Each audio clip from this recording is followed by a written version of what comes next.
As the world's largest aircraft carrier in the world's dominant navy, the USS Gerald R. Ford is gargantuan. The aircraft carrier took 8 years to build, several more years to test, and is large enough to tower over the biggest building in plenty of large towns.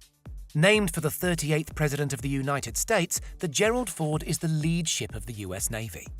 It clocks in at over 1,000 feet, or nearly 3 American football fields in length and nearly 250 feet high. Contained in that massive space, the aircraft carrier also has a whopping 25 decks. The massive ship, which can house over 4,500 people and carry over 75 aircraft, is powered by 2 nuclear reactors, and fully loaded weighs in at over 100,000 tons. That makes her the largest warship ever constructed. The total building cost is estimated at over $17 billion, including $5 billion spent on research alone. After several delays, it came in at 22% over the intended budget. Construction began in 2009 and was completed and finally delivered to the Navy in late 2017, after the ship was formally commissioned by Donald Trump. Gerald Ford himself died during the period of construction, so while the naming was already in place, Ford was never able to see the finished product. The ship's primary purpose, of course, is to provide a launch base for those 75 aircraft. Inside is a huge hangar where aircraft are stored when they're not on deck or on missions. Inside the hangar, there's also an array of weaponry and several massive lifts designed to move the weaponry from storage locations to the aircraft ready to be armed. You might be familiar with videos of the intense-looking takeoffs and landings that military aircraft undertake from aircraft carriers. The Gerald R. Ford's deck is the longest on offer for these daring pilots, but they still have to launch and land their jets on just under 1,100 feet of deck, all with a severe overhanging drop-off into the ocean. The aircraft are controlled from a bubble, more formally an integrated catapult control system through which officers set up the high-paced catapult-assisted takeoffs. In the tower, powerful computers assist in the arrangement of aircraft on the deck. Improvements in technology mean that 25% more aircraft can be launched daily by 25% fewer crew members than would be required on the Nimitz models of warships that predated the Gerald Ford. In the long term, it's hoped that the reduced crew numbers required will help offset the high cost of the new ship. The Ford's electromagnetic launch system also weighs less, occupies less space, and requires less maintenance than the steam-powered catapults that predated it. The reduced strain is expected to benefit the aircraft themselves, and technical adjustments mean more different types of aircraft can be launched. The technology did cause some delays in construction and continue to cause issues, but had Navy officers gushing. She is truly a technological marvel, Chief of Naval Operations Admiral Jonathan Greenert has said.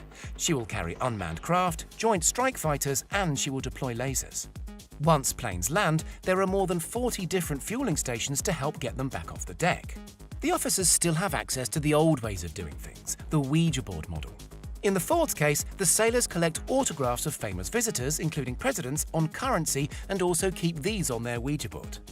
On the side of the deck, chutes are provided for offloading any weapons that might be misfired, a legacy safety measure after an incident in the 60s with a weapons failure that led to a fire and over 100 deaths aboard the USS Forrestal. Of course, the various types of aircraft aren't the only weaponry on offer to the carrier. In order to protect its own decks, the ship features numerous Sea Sparrows, short-range anti-aircraft and anti-missile weapons. The ship also features ram weapons, lightweight surface-to-air options that can be moved around the deck. The broader control center is, of course, the bridge, from which the twin nuclear engines can be used to power the massive ship to speeds of over 30 knots. As you can probably imagine, at 100,000 tons, it takes quite a while to stop. While the core functions of the ship are usually controlled digitally, there is an actual physical steering wheel as a backup. Both paper and digital systems are used to navigate, but the touchscreen setup is said to almost drive itself.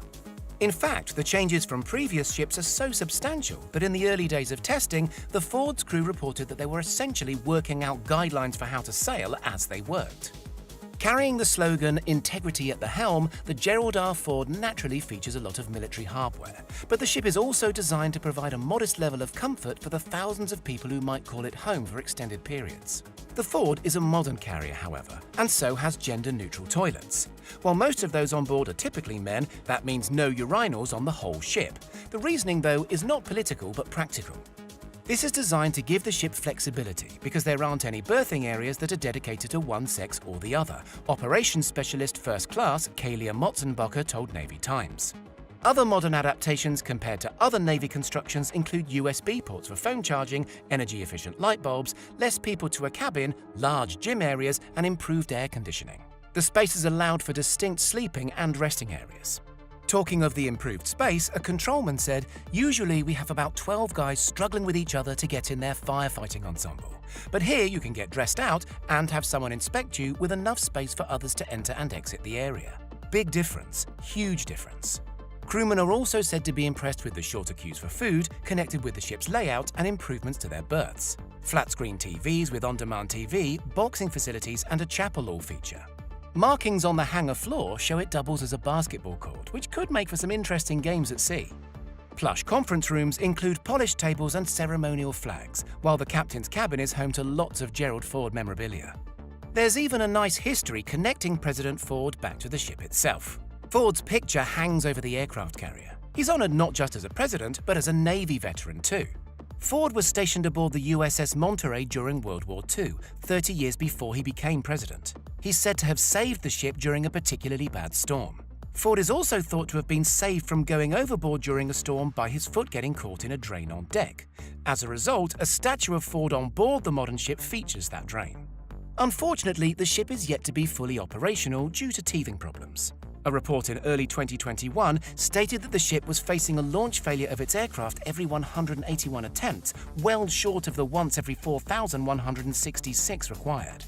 It's not yet clear how these issues are going to be fixed. Latest indications are the ship might be deployed sometime in 2022. All in, we think it would take a long period at sea to even get to know the stacked floors and modern technology that make up the Gerald Ford. The sheer size of the place would certainly offer plenty of variety in terms of work and entertainment. That we think would be entertaining in itself. Would you step on board? Or would being restricted to an area even this big in the middle of the ocean just be a little bit too much? Tell us in the comments.